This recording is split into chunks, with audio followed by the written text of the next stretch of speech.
Assalamualaikum warahmatullahi wabarakatuh.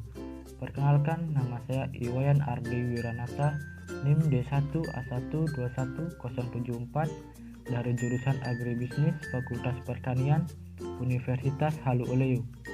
Di sini saya akan menjelaskan sedikit materi tentang membangun argumen tentang dinamika dan tantangan Pancasila sebagai ideologi negara. 1. Argumen tentang dinamika Pancasila sebagai ideologi negara. Dinamika Pancasila sebagai ideologi negara dalam sejarah bangsa Indonesia memperlihatkan adanya pasang surut dalam pelaksanaan nilai-nilai Pancasila. Pancasila sebagai ideologi negara dalam masa pemerintahan Presiden Soekarno. Sebagaimana diketahui bahwa Soekarno termasuk salah seorang perumusan Pancasila, bahkan pengalih dan memberi nama untuk dasar negara. Dalam hal ini, Soekarno memahami kedudukan Pancasila sebagai ideologi negara. Namun dalam perjalanan pemerintahannya, ideologi Pancasila mengalami pasang surut karena dicampur dengan ideologi komunisme dalam konsep Nasakom. Pada masa era reformasi, Pancasila sebagai ideologi negara mengalami pasang surut dengan ditandai beberapa hal, seperti enggannya para penyelenggaraan negara mewacanakan tentang Pancasila, bahkan berujung pada hilangnya Pancasila dari kurikulum nasional, meskipun pada akhirnya timbul kesadaran penyelenggaraan negara tentang pentingnya pendidikan Pancasila di perguruan tinggi.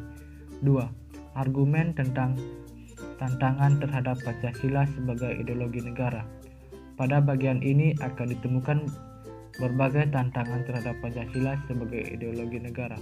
Unsur-unsur yang memengaruhi tantangan terhadap Pancasila sebagai ideologi negara meliputi faktor eksternal dan internal. Adapun faktor eksternal meliputi hal-hal berikut. A.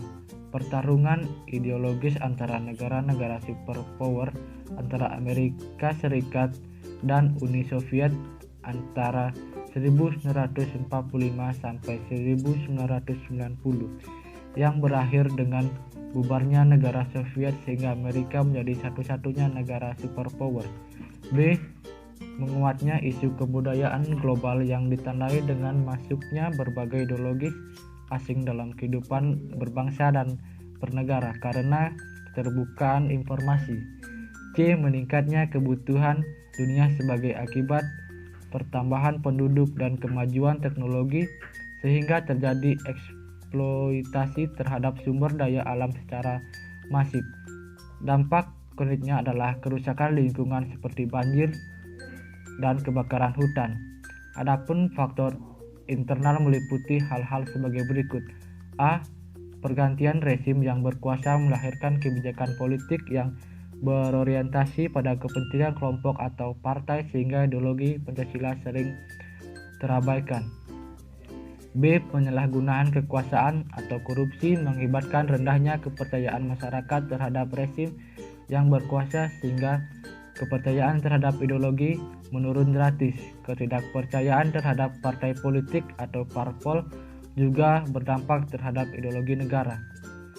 Sekian materi yang dapat saya sampaikan. Saya akhiri dengan ucapan wassalamualaikum warahmatullahi wabarakatuh.